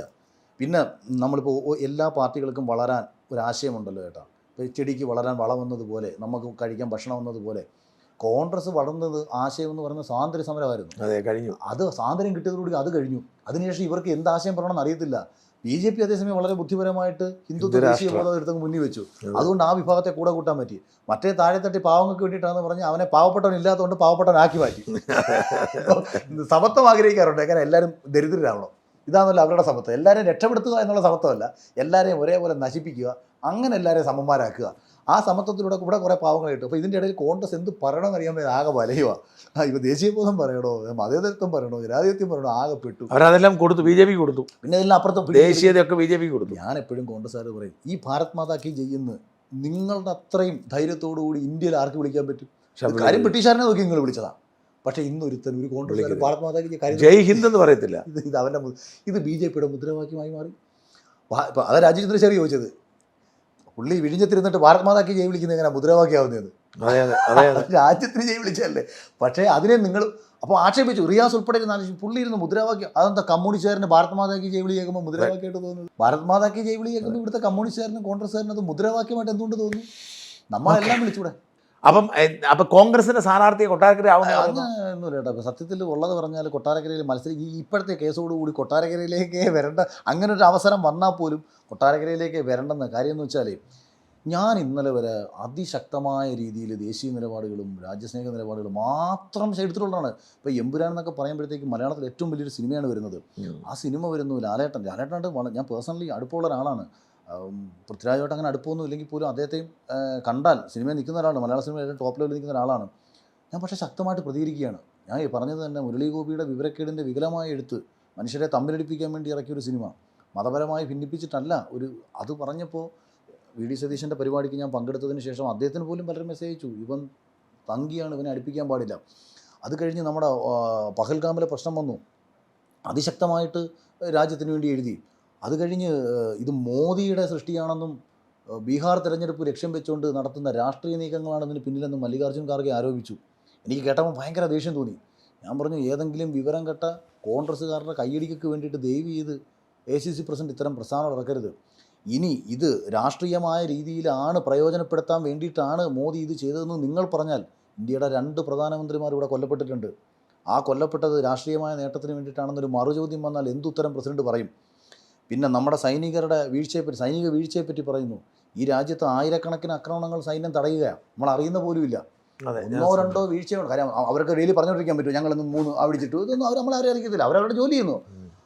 പക്ഷേ ഇത് നമ്മൾ അറിയാതിരിക്കുകയും ഒന്നോ രണ്ടോ വീഴ്ച പറ്റുമ്പോൾ നമ്മൾ നേരെ അവരുടെ ആത്മാഭിമാനത്തെ ചോദ്യം ചെയ്യുക എന്ന് പറഞ്ഞ് സൈന്യത്തിൻ്റെ അഭിമാനം ഉയർത്തിക്കാണിച്ച് എഴുതി. റോബർട്ട് വദ്രയുടെ പ്രസ്താവനയ്ക്കെതിരെ ഞാൻ എഴുതി, എത്രയും പെട്ടെന്ന് ACC ഓഫീസിലേക്ക് രാഹുൽ ഗാന്ധി അളിയനെ ഇഞ്ഞ് വിളിച്ചു വരുത്തണം, ചെവുക്കല്ലെത്തിച്ച് 2 എണ്ണം കൊടുത്തിട്ട് പറയണം മേലായിമാര് വിവരക്കേട് കൊണ്ട് നടക്കരുത്. കാര്യം അത് ഈ രാജ്യത്തെ മുസ്ലിംസിന് കൂടി അപമാനമുള്ള സ്റ്റേറ്റ്മെൻ്റ് ആയിരുന്നു. മോദി ഭരണത്തിൽ തൃപ്തരല്ലാത്ത മുസ്ലിങ്ങൾ ചിലപ്പം പ്രതികരിച്ചേക്കുമെന്ന് പറഞ്ഞു കഴിഞ്ഞാൽ ഈ രാജ്യത്തെ മുസ്ലിങ്ങളെ കൂടി പ്രത്യക്ഷത്തിൽ ടെററിസ്റ്റുകളാക്കുന്ന സ്റ്റേറ്റ്മെൻ്റ് അല്ലേ. അങ്ങനെ എഴുതി. ഓപ്പറേഷൻ സിന്ദൂർ വരുന്ന സമയത്തും എഴുതി, ഭാരത സ്ത്രീകളുടെ നെറ്റിയിലെ സിന്ദൂരം മായിച്ച ഭീകരരെ ലോകത്തു നിന്നും മായിച്ചു നരേന്ദ്രമോദി, തൊട്ടുനോക്കട പാകിസ്ഥാനി പട്ടികളെ പാക്കലാം. ഇതെഴുതിയ ഞാൻ മറ്റേ എനിക്കെതിരെ, അതായത് നമ്മൾ സത്യം ചേട്ടാ, എന്നെ സംബന്ധിച്ച് വെടിനിർത്തൽ വർക്കായില്ല. എൻ്റെ ആഗ്രഹം ഞാനൊരു കടുത്ത സംഖ്യയായി മാറിയിട്ടുണ്ടെന്നുള്ളതായിരുന്നു എൻ്റെ സംശയം. ഞാൻ വിചാരിച്ച് പാകിസ്ഥാനെ ചുരുട്ടി മറ്റേ POK തിരിച്ചു പിടിച്ച് ബലൂചിസ്ഥാനെ മോചിപ്പിച്ച് ലോകത്തിൻ്റെ മുന്നിൽ തൊട്ടുനോക്കട പട്ടികളെ പാക്കലാമെന്ന് നരേന്ദ്രമോദി പറയും. ഇപ്പം നമ്മൾ ഇന്ത്യ കളി കാണും, പരാജയപ്പെടുമ്പോൾ നമ്മൾ സച്ചിനെ ആയിരിക്കും നമ്മൾ ഏറ്റവും കൂടുതൽ പ്രതീക്ഷിക്കുന്നത്, ഇദ്ദേഹം അടിച്ച് ജയിപ്പിക്കും. വേറൊരാളെ നമ്മളത് പ്രതീക്ഷിക്കാറില്ല. സച്ചിൻ ഔട്ടാകുമ്പോൾ നമ്മൾ സച്ചിനെ കുറ്റം പറയും. സച്ചിനെ കുറ്റം പറയുന്നത് ഇന്ത്യയോടുള്ള ദേഷ്യം കൊണ്ടൊന്നുമല്ല, ഇങ്ങനെ ഇച്ചിരി അമിത പ്രതീക്ഷ കൊടുത്തു പോയി. ഞാൻ മോദിയിൽ ഇച്ചിരി അമിത പ്രതീക്ഷ കൊടുത്തതായിരുന്നു ഈ എൻ്റെ വിമർശനത്തിനുള്ള സ്ഥായിയായ റീസൺ. കാരണം 100ാം വാർഷികം, RSSൻ്റെ 100ാം വാർഷികം, അവർക്കൊരു പ്ലാൻ കാലങ്ങളായിട്ടുണ്ട്. ഇന്ത്യയുടെ ഈ തലക്കെട്ട് വേണം. ആഭ്യന്തരമന്ത്രി അമിത്ഷാ പാർലമെൻറ്റിൽ പറഞ്ഞു POK നമ്മൾ തിരിച്ചു പിടിക്കും. പിന്നെ ബലൂജിൻ്റെ പോരാട്ടം എന്ന് പറയുന്നത് ചെറുതൊന്നുമല്ല. 48 മുതൽ അവരുടെ പോരാട്ടത്തിനെ സത്യത്തിൽ വലിയ രീതിയിൽ നമ്മൾ സഹായിക്കണമെന്ന് മനസ്സുകൊണ്ട് ആഗ്രഹിക്കുന്ന ഒരാളാണ് ഞാൻ. അത് തുറന്ന് പറഞ്ഞു തന്നെ ഇന്ത്യ, ഞാൻ പറയുന്നത് ആ രാജ്യത്തെ മോചിപ്പിക്കണമെന്നുള്ളതാണ്. അത്രയും പോരാട്ട വീര്യമുള്ള, 2 തവണ ഖുറാനിൽ തൊട്ട് പാകിസ്ഥാൻ അവരോട് സത്യപ്രതിജ്ഞ ചെയ്തിട്ട് ബലൂചിലെ പോരാളികളെ കൊന്നുകളഞ്ഞൊരു വൃത്തികെട്ട രാഷ്ട്രം. അപ്പം എൻ്റെ മനസ്സിൽ നമ്മുടെ ആഗ്രഹമായിരുന്നു ബലൂചിനെയൊക്കെ മോചിപ്പിച്ച് ഇതൊക്കെ ചെയ്ത് നമ്മൾ. അപ്പം ഞാൻ UK പോകാൻ ആഗ്രഹിക്കുന്നു, US പോകാൻ നിൽക്കുന്നു. അവിടെ ചെന്നിറങ്ങുമ്പോൾ, എയർപോർട്ടിൽ ചെന്നിറങ്ങുന്ന ഉടനെ ഒന്ന് തലയൊക്കെ കുറിച്ച് പിടിച്ചവനെയൊക്കെ നോക്കി. അപ്പോഴാണ് ഈ ട്രംപിൻ്റെ പ്രസ്താവനയ്ക്ക് വന്നതിന് ശേഷം നമ്മൾ ഈ ഒരു തീരുമാനം എടുത്തത്. സത്യത്തിൽ വൈകാരികമായിട്ട് ഉൾക്കൊള്ളാൻ പറ്റിയില്ല. ആ വൈകാരിക ക്ഷോഭത്തിൽ ഞാനിങ്ങനെ നിൽക്കുന്ന സമയത്ത് കുറേ ഈ പറഞ്ഞ കണക്ക് കുറച്ച് വിവരമില്ലാത്തൊരു 5% വരുന്ന ഹാർഡ് കോർ സംഖ്യകൾ ഇവിടെ ഉണ്ടല്ലോ, വിവരമില്ലാത്തവർ, ഇന്ദിരാഗാന്ധിയെ വളരെ ആക്ഷേപിച്ചുകൊണ്ടുള്ള ചില പോസ്റ്റുകൾ. സുൽഫീഖർ അലി ഭൂട്ടോയുടെ കൂടെ റൂമിൽ കയറി കഥ വച്ചിട്ടിരുന്നിട്ട് വേറെ അങ്ങനെയൊക്കെ വന്നു. ചേട്ടാ സത്യത്തിൽ വളരെ വളരെ ആക്ഷേപം നിറഞ്ഞ പോസ്റ്റ്. അപ്പോൾ ഞാൻ ആലോചിച്ചു, നരേന്ദ്രമോദി നമ്മുടെ പ്രധാനമന്ത്രിയായി നിന്ന് ഞാൻ അഭിമാനിക്കുന്നതോടൊപ്പം തന്നെ ഞാൻ വളരെ അഭിമാനത്തോടെ കാണുന്ന ഒരു സ്ത്രീയാണ് ഇന്ദിരാഗാന്ധി, അല്ലെങ്കിൽ പ്രധാനമന്ത്രിയാണ്. ഡിസിഷൻ മേക്കിങ്ങിൽ ഒരുപക്ഷെ നരേന്ദ്രമോദിയെക്കാട്ടിയും പവർഫുൾ എന്ന് ഞാൻ വിശ്വസിച്ചു. കാരണം അന്നത്തെ നമ്മൾ ആണവ ശക്തിയല്ല, നമ്മൾ ഒരു പുല്ലുമല്ല. ആദ്യമായിട്ട് നമ്മൾ ഒരു മനുഷ്യനറിയാതെ ഇവിടെ ആണോ പൊട്ടിച്ചത് അവരുടെ ഡിസിഷൻസ് ഭയങ്കര പവർഫുള്ളായിരുന്നു. അമേരിക്കൻ പ്രസിഡന്റിനോട് പറഞ്ഞു 13ാമത്തെ ദിവസം വരുമെങ്കിൽ 12നുള്ളിൽ നമ്മൾ അടിച്ചു തീർത്തിട്ട് വെൽക്കം ടു ബംഗ്ലാദേശ് പ്രസിഡന്റ് എന്ന് പറയാൻ ശേഷി ഉണ്ടായിരുന്ന സ്ത്രീയാണ്. ചെയ്ത തെറ്റുകൾ ഒരുപാടുണ്ട്, ഒരിക്കലും നടപ്പിലാക്കാൻ പാടില്ലാത്ത അടിയന്തരാവസ്ഥ നടപ്പിലാക്കി. പക്ഷേ ആ ഡിസിഷൻ ചെറുതല്ല. നമ്മൾ ലോകത്തിലെ പവർഫുൾ നേതാക്കന്മാരെ പറ്റി പറയുമ്പോൾ ഹിറ്റ്ലറെ പറ്റി പറയും. പവർഫുൾ ഡിസിഷൻ മേക്കേഴ്സ് ആയതുകൊണ്ടാണ്. അവരുടെ ശരി തെറ്റുകളല്ലല്ലോ നമ്മൾ ചർച്ച ചെയ്യുന്നത്. അങ്ങനെ നോക്കുമ്പോൾ നമ്മൾക്ക് അത്രയും ഇപ്പോൾ 69 ബാങ്ക് ദേശസാൽക്കരിച്ചതിൻ്റെ ഗുണമാണ് 2007 റിസഷൻ വന്നപ്പോൾ നമുക്ക് കിട്ടിയ ഗുണം. അപ്പം ഭാവി ഇന്ത്യയെ കരുതി ഡിസിഷൻ മേക്ക് ചെയ്ത് വലിയ രീതിയിൽ ഇന്ത്യയെ പവർഫുള്ളാക്കി ആണവശക്തിയാക്കി ലോകത്തിന് മുമ്പിൽ ആദ്യം മാറ്റിയ ഒരു പ്രധാനമന്ത്രിയെ വളരെ മോശക്കാരിയാക്കി മാറ്റുന്നു. എന്തെങ്കിലും പോരായ്മകൾ ഉണ്ടായേക്കാം. ഇപ്പം ലാഹോർ വരെ നമ്മുടെ സൈന്യം അന്നും ചെന്നു. ലാഹോർ വരെ ചെന്ന സൈന്യമാണ്. തിരിച്ച് വന്നതിൽ പലരും ഇടപെട്ടിട്ടുണ്ടാവാം.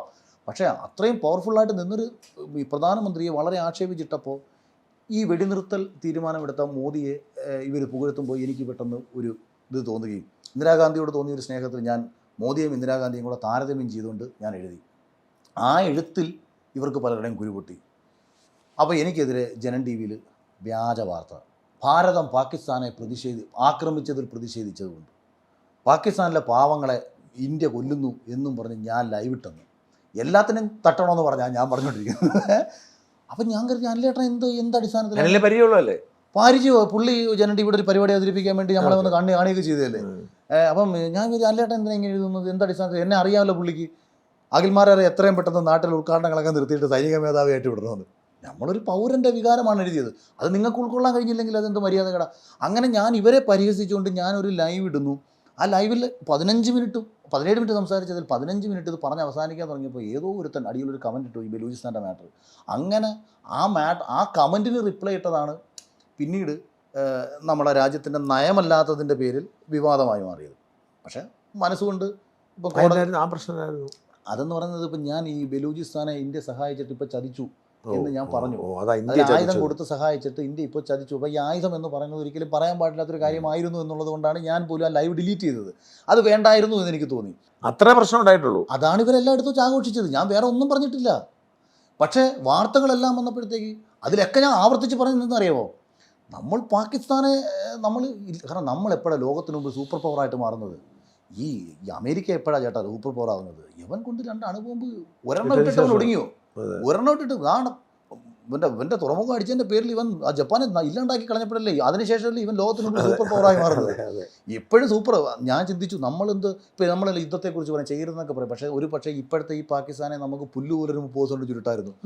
ആഭ്യന്തര കലാപങ്ങൾ കൊണ്ടും മറ്റു പല പ്രശ്നങ്ങൾ കൊണ്ടും ലോകത്തിൻ്റെ ആരുടെയും പിന്തുണയില്ലാതെ കിടന്ന് വലയുന്നത് കൊണ്ടും ഇവന്മാരെ നമുക്ക് ചുരുട്ടാമായിരുന്നു. ഇപ്പം താണ്ട ബലൂചിസ്ഥാൻ്റെ ആർമി പോരാളി അവിടുത്തെ നേതാവ് നമുക്കൊരു മെസ്സേജ് അയച്ചു, ഒരിക്കലും നിങ്ങൾ ഈ പാകിസ്ഥാനെ വിശ്വസിക്കരുത്. ഇവൻ്റെ സമാധാന ശ്രമവും എല്ലാം തന്നെ ചതിയുടെ ലക്ഷണങ്ങളാണ്. കാര്യം 2 പ്രാവശ്യം ബലൂചിസ്ഥാൻ അന്നത്തെ മറ്റേ അയ്യൂബ് ഖാൻ അല്ല അന്നത്തെ ആദ്യത്തെ ബലൂചിസ്ഥാൻ്റെ ആർമി ഇതുണ്ടായിരുന്നല്ലോ, മറ്റേ 55 ഖുറാം ഖാനോ പേര് മറന്നു, എനിക്ക് പേര് പലപ്പോഴും മറന്നു. ഇവരവിടെ നിന്ന് പോരാട്ടം നടത്തിയ സമയത്ത് ഇവന്മാർ വിളിച്ചു വരുത്തിയിട്ട് ഖുറാനി തൊട്ട് സത്യം ചെയ്തു, നിങ്ങൾ ആരും പേടിക്കണ്ട, നിങ്ങളുടെ കാര്യങ്ങൾ ഞങ്ങൾ പരിഹരിക്കാം എന്ന് പറഞ്ഞ് വിളിച്ചു വരുത്തി അവരെ പിടിച്ച് ദേവതം ചെയ്തു കളഞ്ഞു. അത് കഴിഞ്ഞ് 52ാമത് വീണ്ടും പോരാട്ടം തുടങ്ങിയപ്പോൾ വീണ്ടും ഖുറാനിൽ 2 തവണ ഖുറാനിൽ തൊട്ട് സത്യം ചെയ്ത് ഇവരെ ചതിച്ച രാജ്യം. 70 മറ്റേ പ്രശ്നം വന്ന സമയത്ത് ഭരണഘടന രൂപീകരിക്കണമല്ലോ, ബംഗ്ലാദേശ് മാറി, പിന്നെ പുതിയ ഭരണഘടന ഉണ്ടാക്കണ്ടേ.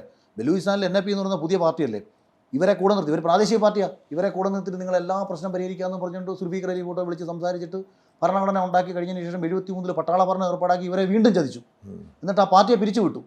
അങ്ങനെ ചതികളോട് ചതികൾ മാത്രം ഏറ്റുവാങ്ങിയ ഒരു പ്രദേശത്ത് നിന്ന് തന്നൊരു കത്താണ് ഇവന്മാരെ വിശ്വസിക്കരുത്. അപ്പം നമ്മൾ ചിന്തിച്ചത് എന്താ, ഇവന്മാരെ വിശ്വസിക്കരുത്, ഇവന്മാരെ വെടിനിർത്തൽ വിശ്വസിക്കാൻ പാടില്ലായിരുന്നു, ഒതുക്കണമായിരുന്നു. പക്ഷേ മോദിജിക്ക് വ്യക്തമായ പ്ലാൻ ഉണ്ടെന്നും കാര്യങ്ങളൊക്കെ നന്നായിട്ട് പോകുമെന്നുള്ള രീതിയിലൊക്കെ നമുക്കിപ്പം തോന്നുന്നത്. കാരണം ട്രംപ് തന്നെ മാറ്റി പറഞ്ഞല്ലോ. അതെ, അതുകൊണ്ട് പിന്നെ ഞാൻ അതിൽ പക്ഷേ ഈ ട്രംപ് തന്നെ ചതിച്ചത്.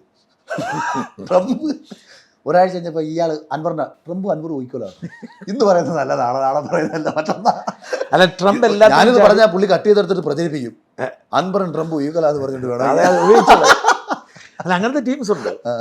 ഈ ഞാൻ ചോദിച്ചത് ഈ ട്രംപിന്റെ അമിതാവേശമാണ് കുഴപ്പം. ചർച്ചകൾ നടന്നിട്ടുണ്ടാവാം, ട്രംപിന് ആ പ്രശ്നം പരിഹരിക്കാനായിട്ട് ആവശ്യം വന്നു കാണാം, ട്രംപിന് ചില സാമ്പത്തിക താല്പര്യം പാകിസ്ഥാനിലുണ്ട്. 100%. പക്ഷേ എന്നിട്ട് ഇത് വിളിച്ചു പറയുന്നിടത്താണ് കുഴപ്പം. പക്ഷേ ഒരു കാര്യം അതിസൂക്ഷ്മമായ അറ്റാക്കായിരുന്നു. അവന്മാരുടെ ഭീകര കേന്ദ്രവും തകർത്തു, അതിനുശേഷം അവന്മാരുടെ വ്യോമ കേന്ദ്രവും തകർത്തു. അതൊരു ഞാൻ നമ്മൾ ഇവിടെ ഈ നമ്മുടെ ഇന്ത്യയുടെ മണ്ണിൽ ഒരു പൊടി പോലും ചലനം ഉണ്ടാക്കാൻ കഴിയാതിരുത്തിക്കൊണ്ട് അതാണ് ഏറ്റവും വലിയ സക്സസ്. അതെ, ഇവിടെ നമ്മുടെ മാർക്കറ്റിന് പോലും പറ്റിയില്ല, ചാലിച്ചില്ലല്ലോ. ഞാൻ ട്രേഡ് ചെയ്യുന്ന ആളല്ലേ, അപ്പോൾ നമുക്കറിയാമല്ലോ. മറ്റേ ഇപ്പം റഷ്യ യുക്രൈൻ ചെറിയ രാജ്യം എന്നൊക്കെ വിചാരിച്ചെങ്കിലും അവിടെ പണി പണിഞ്ഞുകൊണ്ടിരിക്കുക. അപ്പോൾ ഇവിടെ മറ്റേ ആയുധബലത്തിൽ സൈനിക ശക്തിയിൽ 7ാം സ്ഥാനത്ത് ആർമിയിൽ പാകിസ്ഥാൻ. അപ്പോൾ നമ്മളെന്നറിയും എത്ര വലിയ പവർ. അപ്പോൾ ഇത് അമേരിക്കയ്ക്ക് സഹിച്ചില്ലെന്ന് ചേട്ടാ. ഇവന് സഹിച്ചില്ല, ഇവൻ വന്ന് ഇടപെട്ട എത്ര. കാരണം ഇവൻ നോക്കിയപ്പോഴത്തേക്ക് ഇന്ത്യ ഒരാഴ്ച കൊണ്ട് അങ്ങനെ പാകിസ്ഥാനെ ചുറ്റിയ പിന്നെ ഇവൻ അറിയില്ലേ അമേരിക്കയുടെ ആയുധം അവിടെ ഇരിക്കുന്നത്, വീണോണ്ടിരിക്കുന്ന ഇവന്റെ സാധനങ്ങൾ. ഇവൻ ലോക ആയുധ വ്യാപാര കച്ചവടത്തിൽ ഇന്ത്യ ഫ്രണ്ടിൽ വരും. വൺസ് അങ്ങനെ വന്നു കഴിഞ്ഞാൽ പിന്നെ ഇന്ത്യ ലോകത്തിലെ വലിയ സാമ്പത്തിക ശക്തിയാ. എപ്പോഴും ആയുധ കച്ചവടമാണല്ലോ സാമ്പത്തികമായിട്ട്. അപ്പൊ ഇത് ഞാൻ വിചാരിച്ചു. അപ്പം പെട്ടെന്നൊരു വിഷമം തോന്നി, മോദിജി അതിനെ സമ്മതിക്കണ്ടായിരുന്നു. പക്ഷെ എനിക്ക് തോന്നുന്നത് വേറെന്തോ കരുതി വെച്ചിട്ടുണ്ടെന്ന് തോന്നുന്നു കേട്ടോ. വേറെന്തോ അവർ കരുതി വെച്ചിട്ടുണ്ടായിരിക്കും, ഇവന്മാരെ ചുരുട്ടുമായിരിക്കും. എന്തായാലും ഈ വെള്ളത്തിന്റെ പേരിൽ POK ഡിമാൻഡ് ചെയ്തെന്നാണ് ഉള്ളി പറഞ്ഞേക്കുന്നത്. POK അവർ പിടിച്ചെടുക്കുമായിരിക്കും കേട്ടോ. എനിക്കും അങ്ങനെ തോന്നുന്നു, അങ്ങനെ എടുക്കണമെന്നാണ് നമ്മളും ആഗ്രഹിക്കുന്നത്. അപ്പോൾ അവിടുത്തെ മണ്ണ് കൊണ്ട് നമുക്ക് കാശുണ്ടാക്കാം. എന്നിട്ട് കേസ് കൊടുത്തിട്ട് നിങ്ങളെ പോലീസ് വിളിച്ചോ? അങ്ങനെയാണ്. ഇതിലിപ്പോൾ ഷാജേട്ടൻ്റെ ന്യൂസ് ഞാൻ കണ്ടായിരുന്നു. പക്ഷെ ഞാനിപ്പോൾ അതിനകത്ത് ഒരു അഭിപ്രായത്തെ ഉള്ളത്, പിണറായി എന്നെ ഇക്കാര്യത്തിൽ ഉപദ്രവിച്ചില്ല കേട്ടോ. എന്നെ പോലീസ് അങ്ങനെ അറസ്റ്റ് ചെയ്യണ്ട എന്നുള്ള തീരുമാനം ഉണ്ടായിരുന്നത് കൊണ്ടാകാം എന്തോ അങ്ങനെ ഒരു പോലീസിന്റെ ഭാഗത്തുനിന്ന് മോശം സമീപനമൊന്നും ഉണ്ടായില്ല. സോഷ്യൽ മീഡിയയിൽ അതിപ്പം നമ്മളിപ്പം കേരള പോലീസിനെ നമ്മൾ മോശക്കാരാക്കാൻ പറ്റില്ലല്ലോ. അവർ നമ്മൾ എവിടെ ഒളിവിൽ പോലും പോകും, അതിനുള്ള ശേഷിയൊക്കെ ഉണ്ട്. അതേപോലെ നിങ്ങളെ കിടക്ക് പോകണം. പിടിച്ചില്ല, എന്നെ അവർ പിടിക്കാൻ ആത്മാർത്ഥമായി പരിശ്രമിച്ചു. ഉറപ്പായിരിക്കും ആ മാത്രം പരിശ്രമം. പക്ഷെ ഇത് എനിക്കുണ്ടായ ഗുണം എന്താണെന്ന് വെച്ച് കഴിഞ്ഞാൽ, ഇവർക്ക് എന്നെ പിടിച്ച പിണറായി വിജയൻ അമേരിക്കയ്ക്ക് പോകുന്നതിന് മുമ്പാണ് മറുനാടൻ ഓപ്പറേഷൻ ഫിക്സ് ചെയ്ത് അയാൾ തിരിച്ചു വരുന്ന ഭാഗത്തിട്ടേക്കാൻ പറഞ്ഞു. ഇഷ്ടംപോലെ സമയമുണ്ട്, 3 ആഴ്ചയുണ്ട്. അവൻ അതുകൊണ്ട് സാവകാശം വർക്കൗട്ട് ചെയ്തു. അതുകൊണ്ട് എനിക്ക് ആദ്യം ഞാൻ ആദ്യം ഒരു ചെറിയ അഭ്യാസം ഇറക്കി. അതായത് എൻ്റെ ഫോണെ ഇവന്മാർ ട്രാക്ക് ചെയ്യുന്നു എന്നുള്ള ഇൻഫർമേഷൻ കിട്ടുന്നുണ്ട്. അപ്പോൾ ഫോൺ ഞാൻ ഓഫീസിൽ തന്നെ വെച്ചിട്ട് വൈകുന്നേരം വീട്ടിലേക്കും ഫാമിലിക്കും കൊണ്ടാക്കി തിരിച്ചു വയ്ക്കുന്ന സാധനം വന്നതോടുകൂടി ഇവർ ആ ഒരാഴ്ച അവിടെ കിടന്ന് ഇറങ്ങി. അത് കഴിഞ്ഞ് അവർ ജാമ്യം തള്ളാൻ വെയിറ്റ് ചെയ്തു. ജാമ്യം തള്ളി കഴിഞ്ഞ് ഞാൻ കേരളം പോയിട്ട് ഇവന്മാർ പറയുന്ന മഹാരാഷ്ട്രയ്ക്കൊക്കെ എത്രയോ അകലേക്ക് ഞാൻ പോയി. ഇവന്മാർക്ക് ആർക്കും ഒരു കാരണവശാലും ഇപ്പം ഈ സമീപനമായിരുന്നു എൻ്റെ കാര്യത്തിൽ ഞാൻ അറിഞ്ഞിടത്തോളം. കാര്യം 152 BNS കേരളത്തിൽ എടുക്കുന്ന ആദ്യത്തെ കേസ് പുതിയതായിട്ട് വന്നതിന് ശേഷം 153 മാറി കഴിഞ്ഞപ്പോൾ പഴയ 124 152 ആയപ്പോൾ പഴയ 124 153 പഴയ 153 ആയിരിക്കും. അല്ല ഇത് 124 ഇത് രാജ്യദ്രോഹം. മധുരയുടെ ഒക്കെ മണ്ടയ്ക്ക് ചുമച്ച കേസെടുത്ത് ഞാൻ കൊച്ചു കക്ഷിയാണ്. ഭീകര ഇത് പറയുമ്പോൾ ഭയങ്കര ഗ്രാവിറ്റിയുള്ള കേസല്ലേ. എന്നിട്ട് ഒരിക്കലും എനിക്ക് ജാമ്യം കിട്ടത്തില്ല. കാര്യം ജീവപര്യന്തമാണ് ശിക്ഷ. അപ്പം ഒരിക്കലും ജാമ്യം മിനിമം 7 വർഷമാണ് പറഞ്ഞിരിക്കുന്നത്. അല്ലല്ല 7 years to life. അല്ല ജീവപര്യന്തല്ലേ. 7 years 7 to up to life. അതെ. അപ്പോൾ ഇതിനകത്ത് എല്ലാവരും തീരുമാനിച്ച് ജാമ്യം കിട്ടത്തില്ല. അപ്പോൾ എനിക്കൊരു കൺഫ്യൂഷൻ ഞാൻ പറഞ്ഞേക്കുന്നതിനകത്ത് 17 മിനിറ്റ് ഞാൻ കേൾക്കുന്ന ഒരു ജഡ്ജി 100% ഇത് മനസ്സിലാക്കാം. കേൾക്കുന്നതൊക്കെ എപ്പോഴാണെന്നുള്ള പ്രശ്നം. അപ്പം നമ്മൾ മുൻകൂർ കൊടുക്കുമ്പോൾ പിന്നെ പക്ഷേ അതോടൊപ്പം തന്നെ വേറൊരു വലിയ അപകടം ഇതിനകത്തുള്ളത് 152 BNS ആദ്യത്തെ ജഡ്ജ്മെൻ്റ് ആണ് ഇവിടെ വരുന്നത്. അത് ഇന്ത്യ മുഴുവൻ പോകും. ഇത് റിപ്പോർട്ടഡ് ജഡ്ജ്മെൻ്റ് ആകുമാറും. ഉത്തർപ്രദേശിൽ രാജ്യദ്രോഹം ചെയ്യുന്ന ഒരുത്തൻ പറയും അഖിൽമാരാർ സ്റ്റേറ്റ് ഓഫ് കേരളയിൽ ജാമ്യം കൊടുത്തിട്ടുണ്ട് എന്ന് പറഞ്ഞാൽ പാടില്ലല്ലോ. അപ്പോൾ അതുകൊണ്ട് തന്നെ അതൊരു കൺഫ്യൂഷൻ എനിക്കുണ്ടായിരുന്നു. അതേ ഉള്ളായിരുന്നു ആകെ ഒരു പേടി. പക്ഷേ അത് ഫുള്ള് പിന്നെ ജസ്റ്റിസ് ബെറ്റി കുര്യൻ തോമസ് അദ്ദേഹം വളരെ കൃത്യമായിട്ട് പഠിച്ച ജഡ്ജ്മെന്റ് പറയുന്ന ഒരാളാണ്. അതാണ് ഇവരെയൊക്കെ കുറിച്ച് വളരെ നല്ല അഭിപ്രായം ഹൈക്കോടതിയിലാണ്. അപ്പം അദ്ദേഹം എനിക്ക് തോന്നുന്നു പൂർണ്ണമായിട്ടും ഇത് കാര്യങ്ങൾ മനസ്സിലാക്കി കഴിഞ്ഞതിന് ശേഷം ഇത് പൗരൻ്റെ അഭിപ്രായ സ്വാതന്ത്ര്യത്തിന് അപ്പുറത്തേക്ക് ഒന്നുമില്ല. എന്നിട്ട് ചോദിച്ചു എന്തടിസ്ഥാനത്തിൽ കേസെടുത്തെന്ന് ചോദിച്ചു.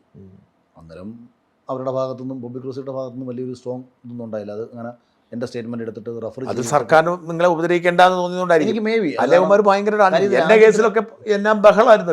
രാജ്യദ്രോഹം കൂടെ അല്ലേ. അപ്പോൾ അതുകൊണ്ട് പിണറായിക്ക് ആ സ്റ്റാൻഡ് എടുക്കാൻ പറ്റത്തില്ല. കാര്യം ഇവർക്കെതിരെ BJP ഈ വകുപ്പേ വേണ്ടെന്ന് നോക്കണം.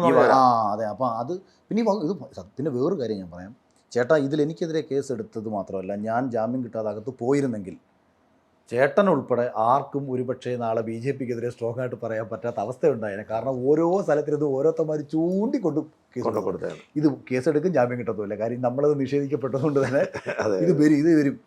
ഞാൻ അൾട്ടിമേറ്റ് നമ്മൾ ഇപ്പോൾ ഇന്ത്യ എന്ന് ഉപയോഗിച്ചെങ്കിലും ഇന്ത്യ എന്ന് പറയുന്നത് സാങ്കേതികമായിട്ട് നിൽക്കുകയാണെങ്കിൽ നമ്മൾ അൾട്ടിമേറ്റ്ലി കേന്ദ്ര സർക്കാരിനല്ലേ ഉദ്ദേശിക്കുന്നത്. നമ്മൾ വിമർശിക്കുന്നത് കേന്ദ്രത്തെ തന്നെയാണല്ലോ.